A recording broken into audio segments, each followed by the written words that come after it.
را بودن همچنین باد اجل بارفان نرم و خوش همچون نسیم بوستان آتش ابراهیم مرادندان نزد چون گزیده حق بود چونش گزد. اعوذ بالله من الشیطان الرجیم. بسم الله الرحمن الرحیم.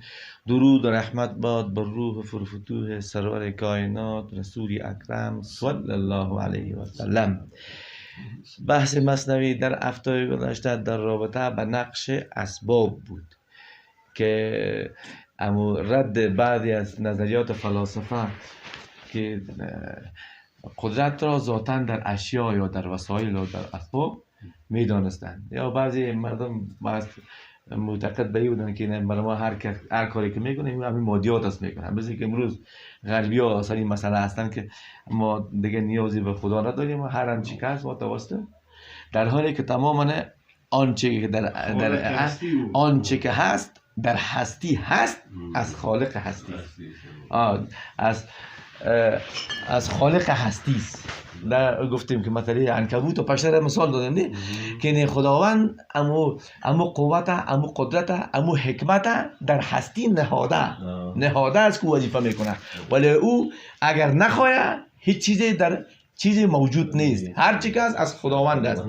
در اینجا حضرت مولانا مثال میدن در رابطه با امی قصه که آورد، قصه هود علیه السلام بود. وقت زمانی که هود علیه السلام وقتی که عذاب بالایش آمد در گرد امو پیروا و امت خود خط کشید و زمانی که اون باد و طوفان و رعد و برق که خانه های قصر های کنده بودن هر کدام را لاش کرد و به هر طرف انداخت و انسان هایی که 10 متر 15 متر، ولی مجردی که در خط هود علیه السلام میرسه در اینجا چی میکنه؟ استاپ میکنه.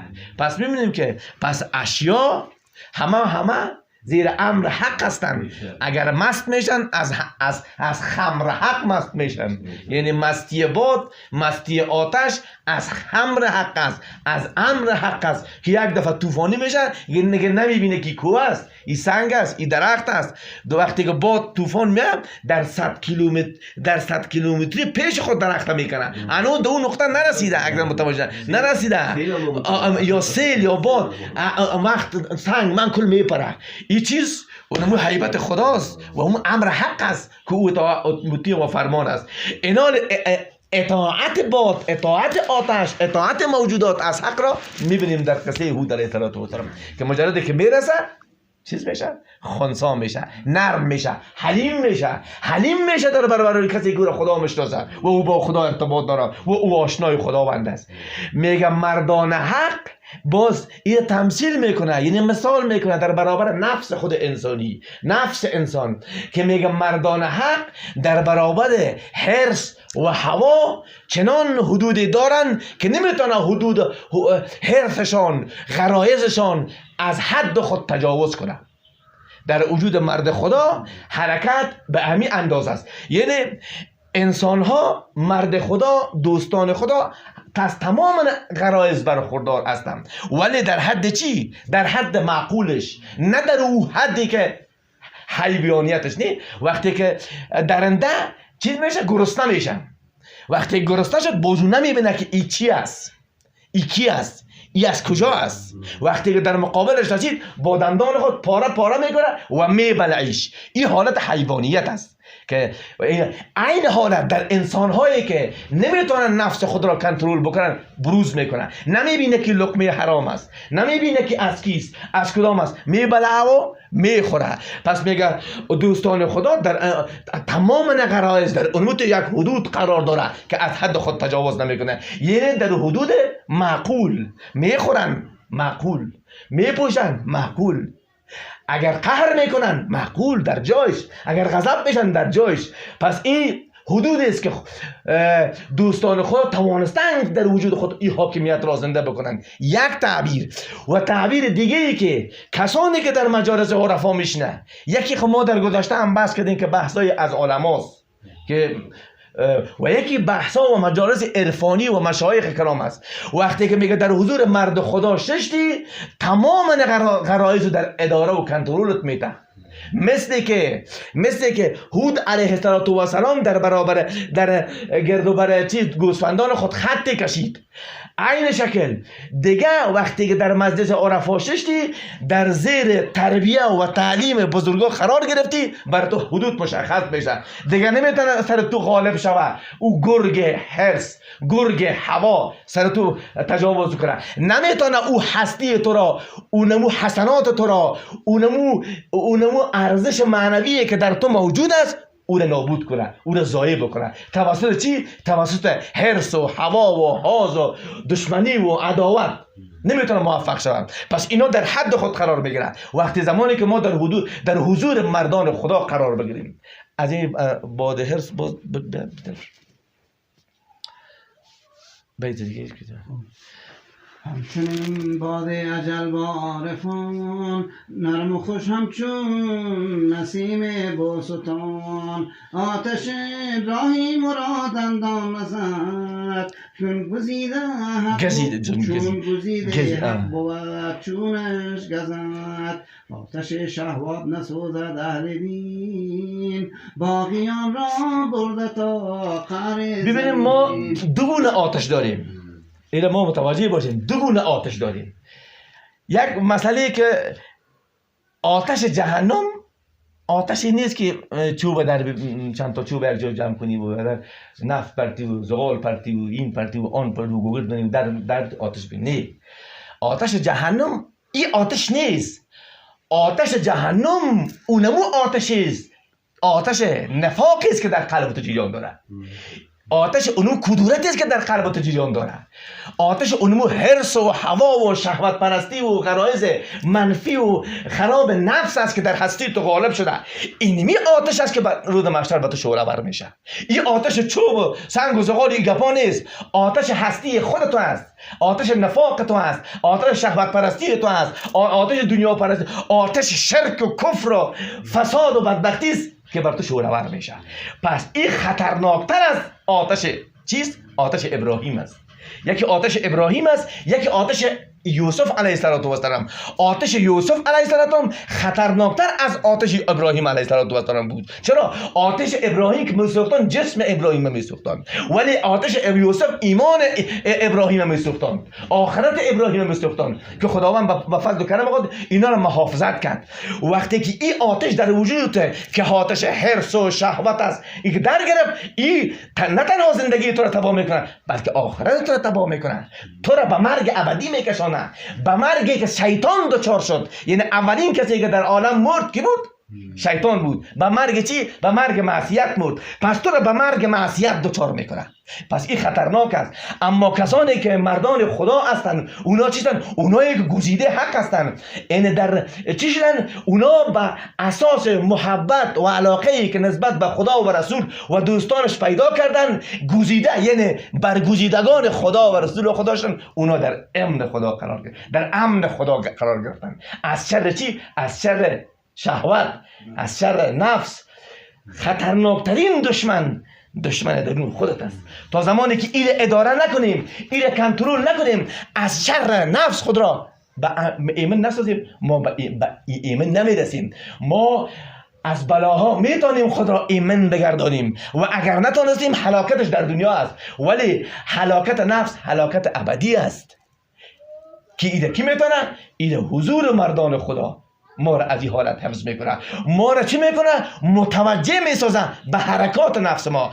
حرکت نفس حرکتی است که آنچه که در تو است او را زائل میکنه، او را نابوده، ارزش های درون تو را نابود میکنه. مثل که هود علیه السلام به گرد امت خود پیران خطی کشید. خود دو چیز بود، دو قصه را در مولانا صاحب مثال داد. یکی شیبان مثال داده، در اصل در هفته گذشته قصه شیبان کرد که اینا یک نوع تمثیلات است به چیز، به خاطر اثبات تاثیر وجود عرفا، مجلس عرفا، نشست با عرفا. این یک مسئله حتمی و حیاتی است در حضور انسان که در حضور بزرگا. در شب هم گفت و در مجالس گذشته هم گفت شما در طلب مجلس عرفا باشی که اونا کسانی هستند که راه را طی کردین، بلد هستند، بیشه های درنده و گزنده و خزنده را بلد هستند، شما را هدایت میکنن که متوجه باشی. اگر اونا با تو یک راه بلد نباشه تو میفتی. راه بلد استاد شرط راه است.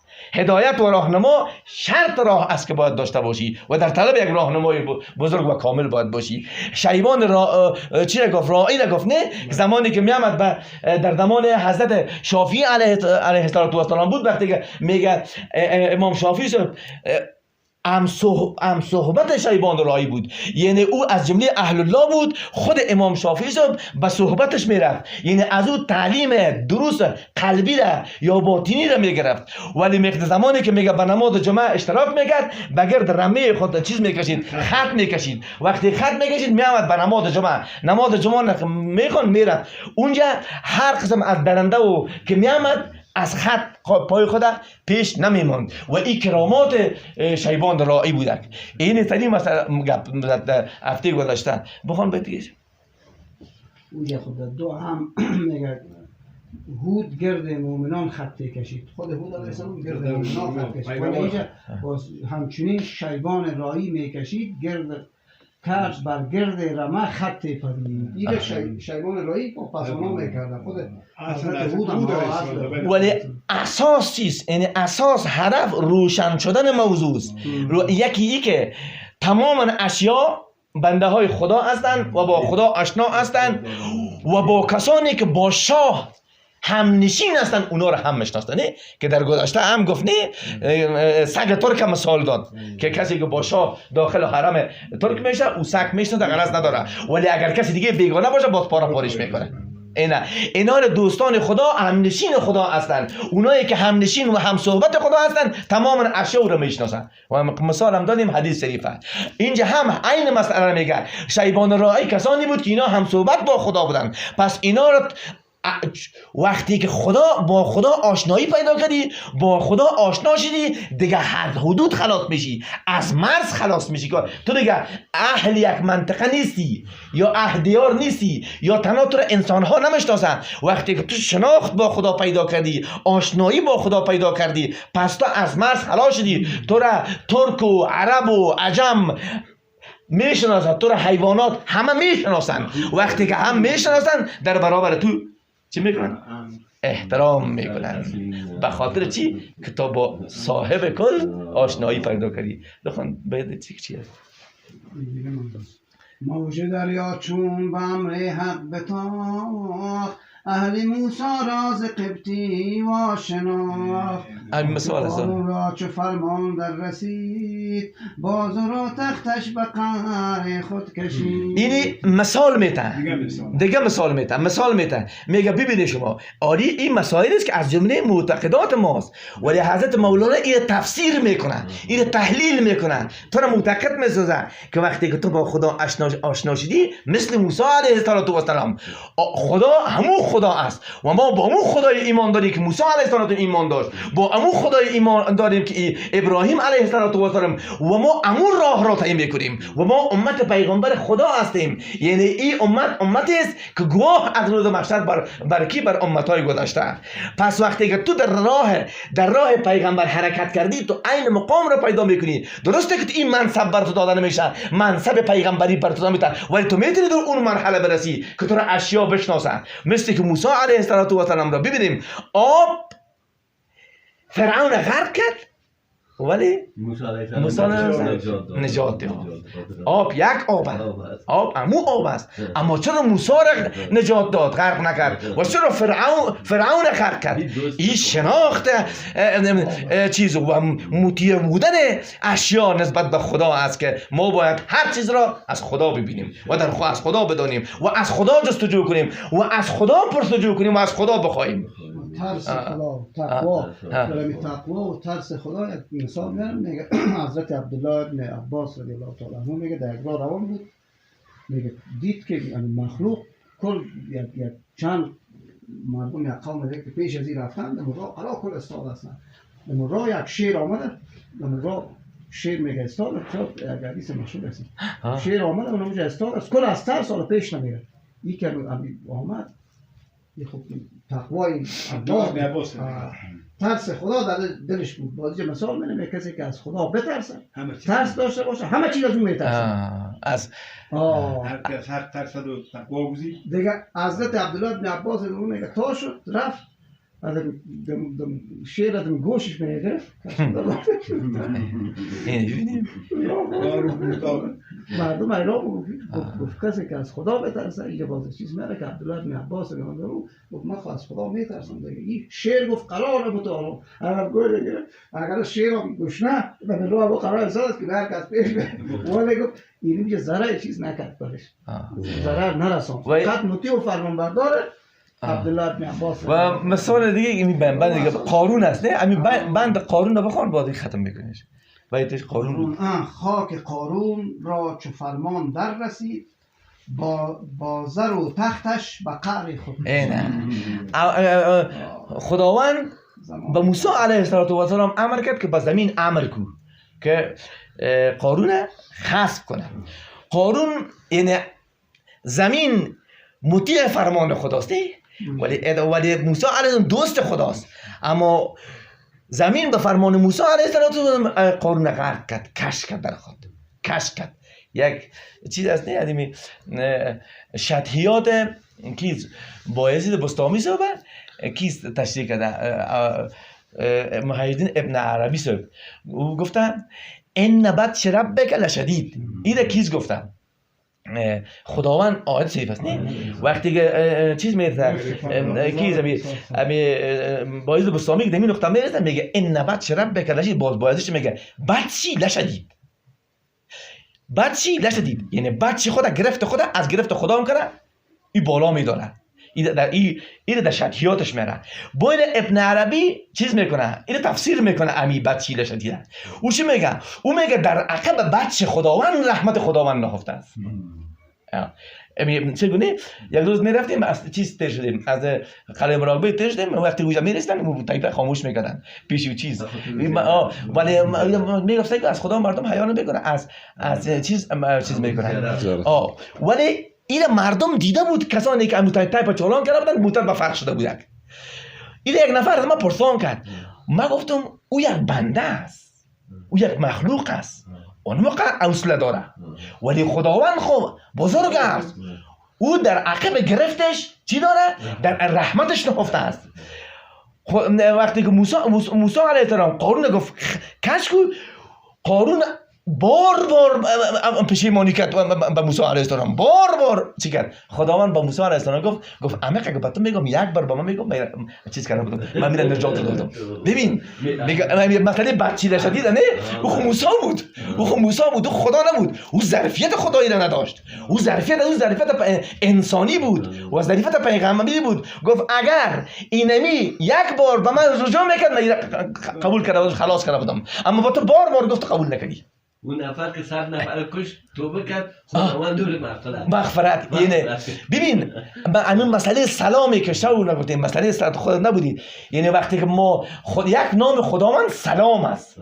اصلا سلام چی معنا داره؟ همین سلام به ما این پیام میرسونه که پیام مهربانی، پیام عطوفت، پیام شفقت، پیام خشونت نیست. در سلام اصلا در سلام خشونت به کلی زدوده شده، هیچ جا نداره در سلام. یعنی یک نام خداوند سلامه، پس خداوند مهربانه، خداوند شفیقه، خداوند رحم داره، خداوند زشتی نداره، سر تا سر خداوند زیبایی است. اما به شرطی که ما چی کنیم؟ ما رجوع بکنیم. خداوند قاتل نیست، خداوند ظالم نیست، خداوند مهربان است، خداوند شفیق است، خداوند ترحم داره، مهربانی داره. بسم الله الرحمن الرحیم نه در رحمان الرحیم، رحمان صفت مبالغه است، به حد مهربان است خداوند. اما و یک پیام مهربانی خداوند سلام است. وقتی که سلام قول من رب الرحیم، وقتی که سلام بفرسته یعنی خداوند مهربان است. اما کمکی اگر ما توجه بکنیم بشکنانیم خود را در حضور خدا، همه الطاف خداوند شامل حال ما بشه. همه از ازل تا به ابد، از ازل تا به ابد آنچه که ترحم خداوند است شامل حالت بشه. اما به شرطی که تو خدا بشه یک کمی در حضور خدا سرخم کنی، چون زیبنده تو کبریایی نیست که کبریایی فقط به ذات حق میبرد. بشکنان یک همه ذات خداوند ام ازل است، ام ابد است، ام قدیم است، ام نو است، ام تازه است. خداوند ذاتاً قدیم است اما تجلیاتش هر لحظه است. تجلیات رحمتش هر آن است بر تو، هر لحظه بر تو ترحم میکنه، بر تو تجلی میکنه. ولی اگر تو متوجه شوی پیدا بکنی. سبحان ربک رب العزة عما یصفون و سلام علی المرسلین و الحمد لله رب العالمین. خداوند آنچه گفتیم خدایا تو ما را به همین صفات موصوف بگردان، به فضل و کرمت.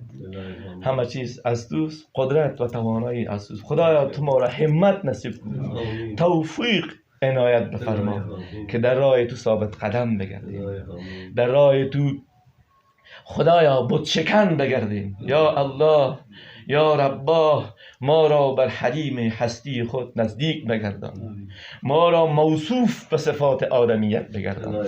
خدایا ظاهرا آدم هستیم، باطن ما را صفات آدمی نصیب کن. یا الله یا رب، خدایا پروردگارای اهل مجلس ها قلبهایشان را پر نور خود بگردانی، پر از نور معرفتت بگردانی، پر از نور محبتت بگردانی. همه اهل مجلس ها عاشقت بگردانی، در راه خود خدایا عاشق بگردانی که عاشقانه در راه انجام اوامر تو حرکت کنیم. یا الله و صلی الله تعالی علی خیر خلقه محمد و علی آله و صحبه.